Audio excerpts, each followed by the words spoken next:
Donc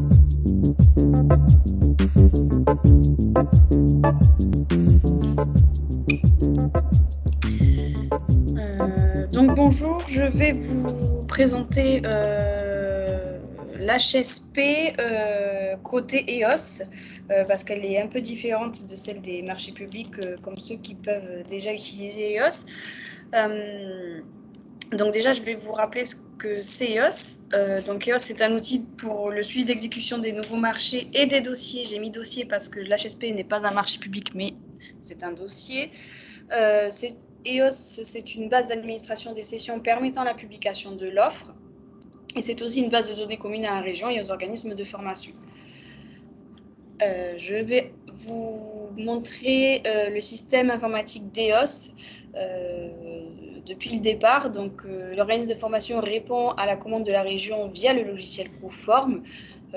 Une fois que les remontées de besoins sont faites, ça passe dans SAM. Donc, SAM, c'est le logiciel de module de passation des marchés.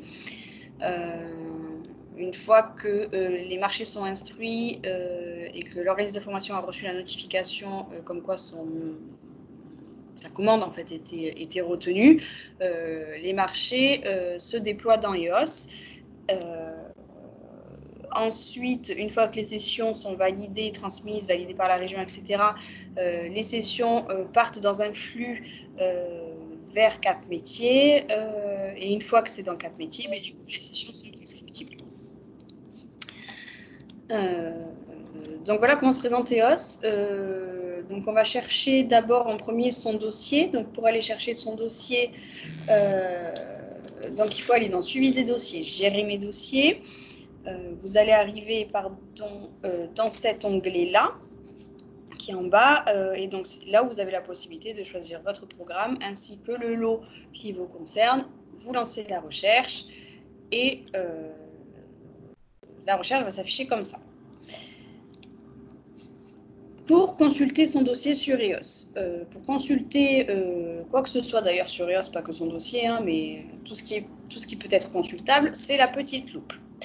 Une fois que vous cliquez sur la petite loupe de votre ligne concernée, vous arrivez dans cet écran-là avec plusieurs onglets. Le premier onglet qui est plutôt des informations générales du dossier. Nous, ce qui va nous intéresser sur ces onglets-là, c'est l'onglet Session, l'onglet Stagiaire et l'onglet Suivi. Donc on va commencer par l'onglet Session, qui est le commencement, si je puis dire, de la formation. Donc l'organisme de formation vérifie si ces sessions de formation sont bien à jour, c'est-à-dire au niveau des heures centres, au niveau des heures entreprises, s'il y a d'entreprise, au niveau des dates, de l'adresse de réalisation de la session de formation. Tout ça, c'est à vérifier par l'organisme de formation. Une fois que l'organisme de formation a vérifié toutes ces informations-là sur chaque session, il faut qu'il clique sur enregistrer et envoyer vers région la session. Une fois que vous avez vérifié vos sessions, que vous les avez toutes envoyées vers région, il faut envoyer un mail à votre gestionnaire pour lui dire voilà, j'ai validé mes sessions, pouvez-vous les valider pour transmission à Cap Métier. Pour vérifier si une session est bien transmise à Cap Métier et qu'elle soit bien prescriptible, dans EOS, au niveau de la session, vous avez un petit O ici, dans la colonne transmission. Si le O y est, c'est que la session de formation est bien prescriptible et bien affichée dans Cap Métier. Si le petit O n'y est pas et que la session ici est bien à l'état transmise, il y a un problème. Donc là, à ce moment-là, il faut revenir vers moi et moi, j'essaierai de vous dépanner dans la journée. Vous avez aussi la possibilité de créer une session supplémentaire avec le petit onglet ici où il y a marqué créer une nouvelle session. Il faut que vous sachiez aussi qu'une fois qu'une session est créée, elle ne peut plus être supprimée. Elle peut être annulée, mais pas supprimée. Donc, si vous annulez une session, c'est le même chemin que pour la validation de la session. Vous rentrez dedans, vous allez voir ce petit onglet-là, cette session est annulée, vous cochez cette session, vous faites envoyer vers région et là c'est pareil, vous envoyez un mail à votre gestionnaire de la région pour lui dire j'ai annulé cette session, pouvez-vous du coup la rejeter pour qu'elle n'apparaisse plus dans Cap Métier. À ce moment-là, on la rejette. Donc ça, je passe parce que c'est la partie de mes collègues de 4 métiers, désolée.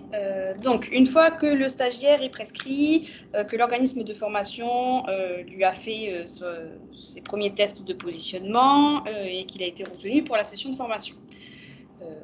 Du coup, le stagiaire est à valider et à mettre en retenue dans 4 métiers. Une fois que tout ça s'est fait par l'organisme de formation, le stagiaire remonte dans IOS. Avec donc son nom, son prénom, son sexe, sa date de naissance et son numéro de prescription. Ce qui est important aussi, c'est de bien vérifier que le stagiaire soit bien rattaché à une session de formation. Ici, normalement, c'est le cas puisqu'il est passé par la prescription, donc pas de problème.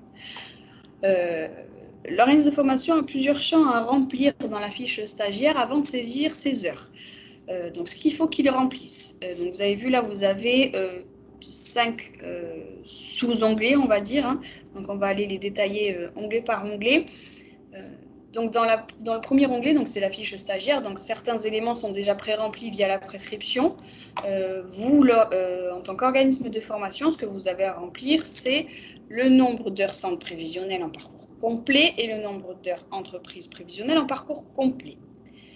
Donc, vous avez cet onglet-là à remplir. Ensuite, vous avez l'onglet « La session à remplir ». Dans cet onglet-là, l'organisme de formation doit remplir les dates d'entrée de la session prévisionnelle et les dates d'entrée de la session réelle, ainsi que sa date de sortie prévisionnelle. Ensuite, dans l'onglet « Les réalisations », vous avez à remplir le nombre d'heures prévues, toutes sessions confondues. Je m'explique. Un stagiaire peut faire une session du 1er janvier au 30 janvier. Il part en entreprise, il revient. Du 1er mars au 30 mars, il revient en formation. À ce moment-là, si c'est sur la même session de formation, vous mettez le cumul des 2 mois, le nombre d'heures prévues. Que ce soit en centre ou en entreprise, là, c'est toutes sessions confondues. Donc, on ne différencie pas le centre et l'entreprise.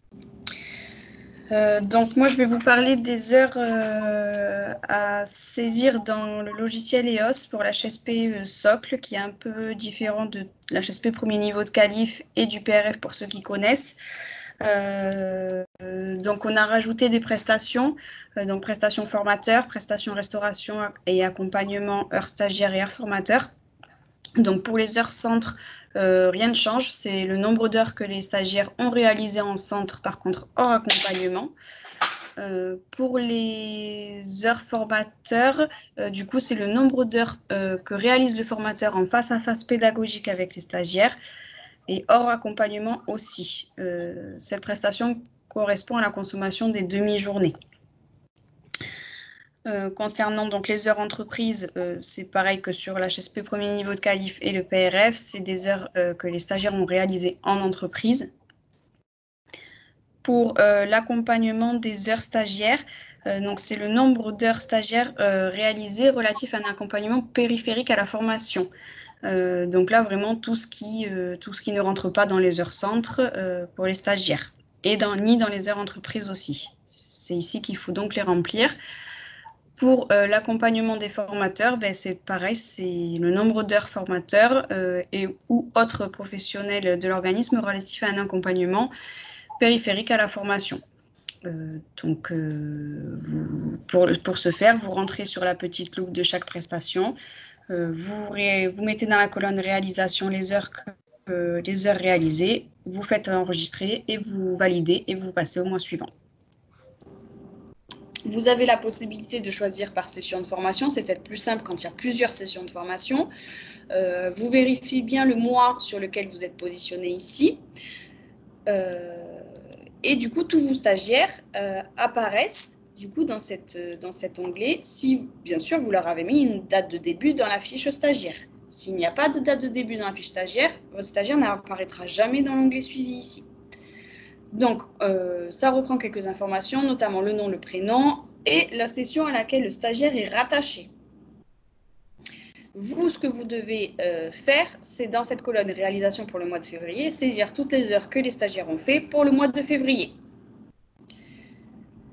Une fois que vous avez fait tout ça, vous cliquez sur en bas de la page à droite, ici, bon, moi j'ai quitté, mais normalement vous avez enregistré. Vous cliquez sur enregistrer.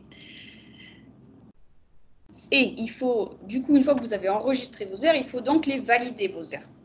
Pour ça, donc vous vérifiez bien toujours le mois, hein, vérifiez toujours le mois où vous êtes, des fois ça bug un peu. Pour valider votre saisie, si vous êtes sûr de vous, hein, vous cochez la case et vous cliquez sur valider ici. Et ça se mettra ici, ça ne se mettra plus en cours de saisie, mais ça se mettra à l'état validé. Et vous faites ça pour toutes les lignes. Centre, entreprise, hébergement, restauration. Le stagiaire a fini sa formation, tout s'est très bien passé, tous les mois vous avez saisi ses heures, etc. Tout va bien. Vous arrivez à la sortie de formation du stagiaire. Il faut repartir sur la fiche stagiaire et rentrer, du coup, sa date de sortie réelle. Et ici, dans l'onglet sortie de formation, il faut rentrer la sortie, le motif de sortie anticipée, s'il y a eu sortie anticipée. Si le stagiaire a fait sa formation jusqu'à la fin, vous mettez, s'il y a eu un titre à la fin, vous mettez s'il a eu la validation ou non. Et ce qu'est devenu le stagiaire à l'issue de la session de formation. Ici aussi, vous avez à remplir employeur à l'issue du stage. Donc nous, on n'en a mis que deux. En fait, on n'a mis que deux possibilités d'employeurs, si vous voulez. Mais un stagiaire peut en faire 3, peut en faire 4, peu importe. Vous mettez le premier stage et le dernier dans cet onglet-là. Voilà, moi, ce que je peux vous dire sur Reos, sur la partie stagiaire et saisie des réals des stagiaires. Je vais vous afficher mon adresse mail et je vais vous communiquer mon numéro de téléphone car je suis du coup devant Maeva et je suis la référente du logiciel EOS sur la région Nouvelle-Aquitaine. Alors, je vais essayer de le trouver rapidement.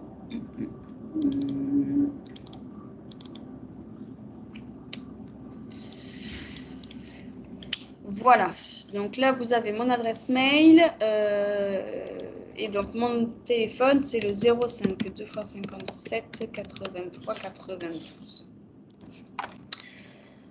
Voilà ce que je peux vous dire moi sur IOS.